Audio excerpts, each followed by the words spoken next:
Good morning. Thank you for joining me today.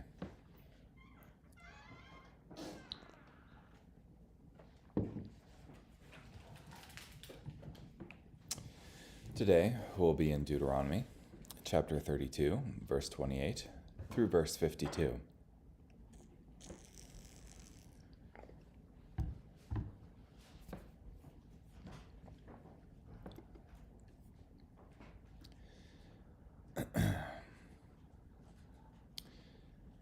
They are a nation devoid of wisdom, and there is no understanding among them. I wish that they were wise and could understand this, and that they could comprehend what will happen to them. How can one man chase 1,000 of them, and two pursue 10,000, unless their rock had delivered them up, and the Lord had handed them over? For our enemy's rock is not like our rock, as even our enemies concede. For their vine is from the stock of Sodom, and from the fields of Gomorrah. Their grapes contain venom, their clusters of grapes are bitter, their wine is snake's poison, their deadly venom of cobras. Is this not stored up with me, says the Lord? Is it not sealed up in my storehouses? I will get revenge and pay them back at the time their foot slips. For the day of their disaster is near, and the impending judgment is rushing upon them. The Lord will judge his people, and will change his plans concerning his servants when he sees that their power has disappeared, and that no one is left, whether confined or set free. He will say, Where are their gods, the rock in whom they sought security, who ate the best of their sacrifices, and drank the wine of their drink offerings? Let them rise and help you. Let them be your refuge. See now that I am he, says the Lord, and there is no other God besides me. I kill and give life. I smash and I heal, and none can resist my power. For I raise up my hand to heaven and say, As surely as I live forever, I will sharpen my lightning like sword, and my hand will grasp hold of the weapon of judgment. I will execute vengeance on my foes, and repay those who hate me. I will make my arrows drunk with blood, and my sword will devour flesh, the blood of the slaughtered and captured, the chief of the enemy's leaders. Cry out, O nations, with his people, for he will avenge his servants' blood. He will take vengeance against his enemies and make atonement for his land and people. Then Moses went with Joshua, son of Nun, and recited all the words of this song to the people. When Moses finished reciting all these words to all Israel, he said to them, Keep in mind all the words I am solemnly proclaiming to you today. You must command your children to observe carefully all the words of this law, for this is no idle word for you, it is your life. By this word you will live a long time in the land you are about to cross the Jordan to possess.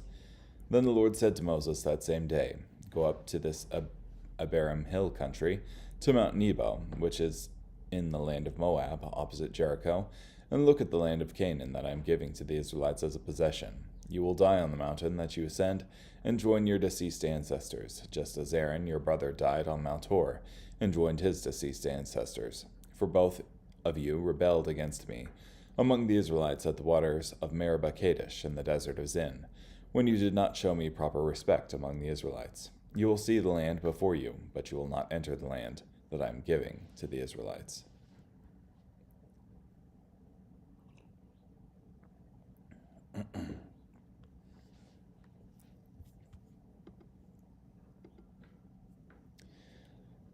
Yeah, so finished off the words of the song that Moses taught the Israelites from God, and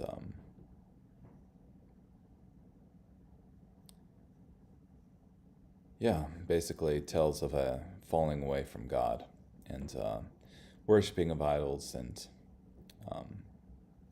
the judgment thereby, and God being the only God that there is.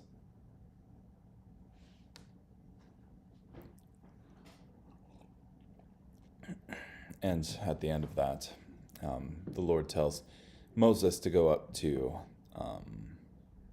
Mount Nebo and look at the land that the Israelites are going to enter in to possess. And that's where he'll die. So, short reading, carrying on, I suppose. Luke chapter 12, verse 35 through 59.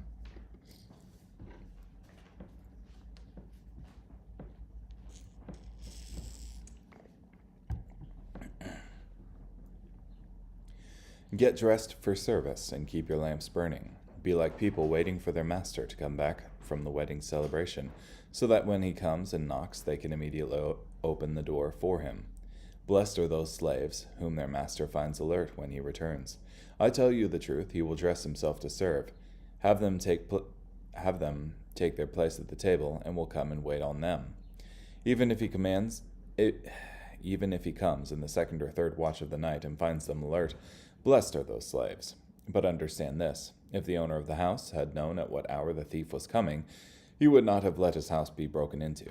You also must be ready, because the Son of Man will come at an hour when you do not expect him. Then Peter said, Lord, are you telling this parable for us or for everyone? The Lord replied, Who then is the faithful and wise manager, whom the master puts in charge of his household servants, to give them their allowance of food at the proper time? Blessed is that slave whom his master finds at work when he returns. I tell you the truth, the master will put him in charge of all his possessions. But if that slave should say to himself, My master is delayed in returning, and he begins to beat the other slaves, both men and women, and to eat, drink, and get drunk, then the master of that slave will come on a day when he does not expect him, and at an hour he does not foresee, and will cut him in two, and assign him a place with the unfaithful. That servant who knew his master's will, but did not get ready or do what his master asked, will receive a severe beating. But the one who did not know his master's will, and did things worthy of punishment, will receive a light beating. For from everyone who has been given much, much will be required, and from the one who has been entrusted with much, even more will be asked. I have come to bring fire on the earth, and how I wish it were already kindled. I have a baptism to undergo, and how distressed I am until it is finished. Do you think I have come to bring peace on earth? No, I tell you, but rather division. For from now on there will be 5 in one household divided, 3 against 2, and 2 against 3. They will be divided, father against son, and son against father, mother against daughter, and daughter against mother, mother-in-law against her daughter-in-law, and daughter-in-law against mother-in-law. Jesus also said to the crowds, When you see a cloud rising in the west, you say at once, A rainstorm is coming, and it does. And when you see the south wind blowing, you say there will be scorching heat, and there is. You hypocrites, you know how to interpret the appearance of the earth and the sky, but how can you not know how to interpret the present time? And why don't you judge for yourselves what is right? As you are going with your accuser before the magistrate, make an effort to settle with him on the way, so that he will not drag you before the judge, and the judge hand you over to the officer, and the officer throw you into prison. I tell you, you will never get out of there until you have paid the very last cent.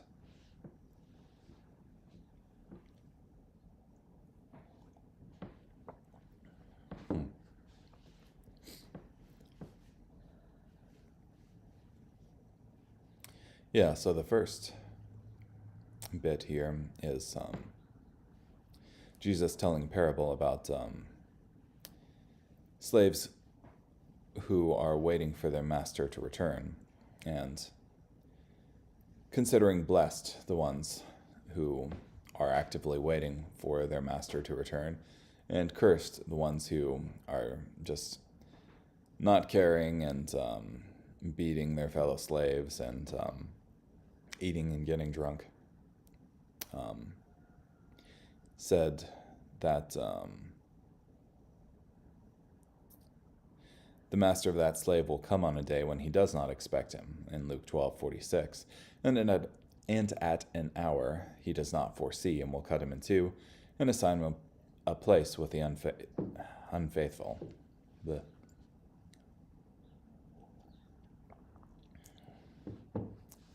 And this is necessarily so, that he would come at an hour that he doesn't expect him, because at no hour is he expecting him. So,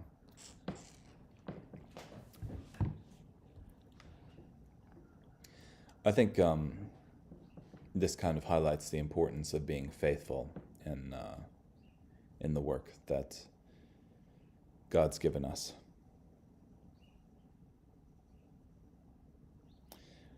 Also, Christ came to divide men, not to bring them together as like some sort of hippie Jesus that we often hear about. It's to bring people back to God, that is. And if people are choosing God, they're not choosing whatever idolatrous thing that they were choosing before. So, and oftentimes that's a cause for division.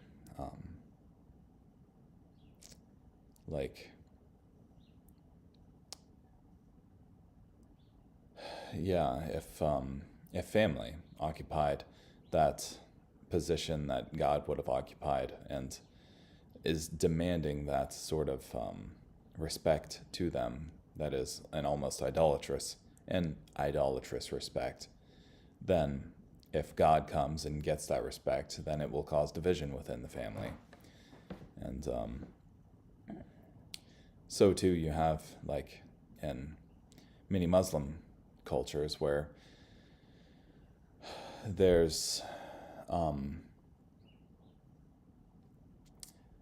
this conception of faith and rejection of Islam that is tantamount to treason. And so too, when somebody leaves Islam, they're often hunted down by their own family.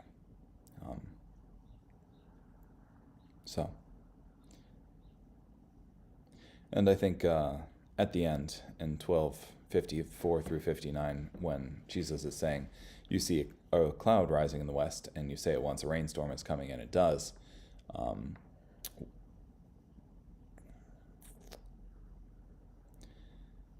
You know in 12:56 how to interpret the appearance of the earth and the sky, but how can you not know how to interpret the present time?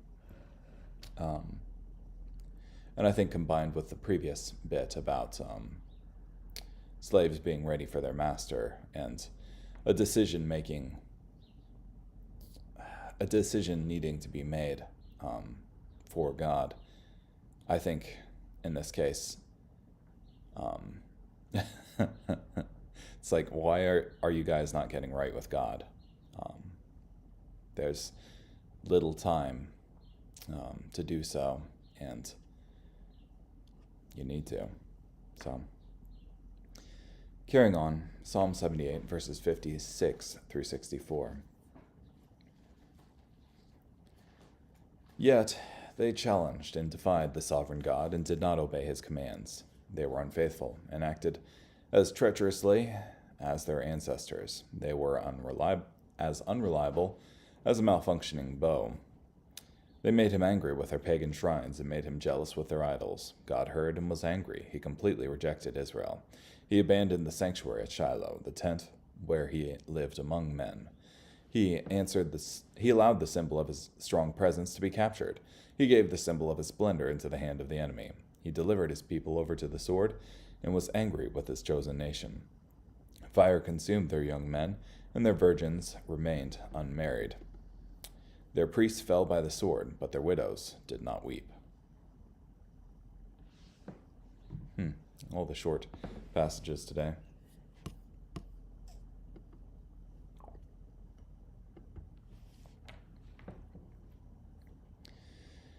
Yeah, this is talking about Israel and how, despite seeing God's miraculous working with his mighty hand and his outstretched arm, they turned and rebelled against him. And so God allowed even the places that he said he would live among men to be captured and given over to the enemy. And the nation no longer enjoyed his blessing. And finally, Proverbs 12, verse 24. The diligent person will rule, but the slothful will become a slave. So again, important to be diligent in what we do. Okay. Well, thank you so much for joining me today. Hope you have a great day. Bye.